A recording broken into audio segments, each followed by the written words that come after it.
কষ্ট করে আমাকে পড়াতে হবে না বিলাস। তাতে কি হয়েছে, তুমি একবার চাকরি পেয়ে গেলে তখন আমি তোমার টাকায় বসে বসে খাবো সুইটি।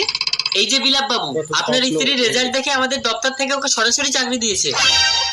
সুইটি, তোমার গায়ে ঘামের গন্ধ।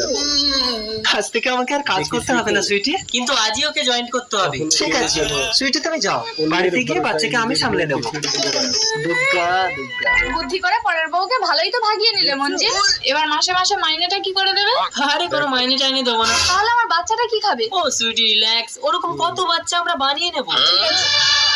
মা, আজ 2 মাস ধরে একটা বাচ্চার জ্বর সারাতে পারছেন না। আমি তো বললাম আমার স্ত্রী চাকরি করে আসলে আপনার সব টাকা আমি দিয়ে দেবো। ওষুধে কাজ হবে না, ও যদি এক্ষুনি ওর মাকে না পায় তাহলে বাচ্চাকে আর বাঁচানো সম্ভব হবে না। ডাক্তার বাবু, সুইটি। চলে শনিবার। এটা কে মঞ্জিল?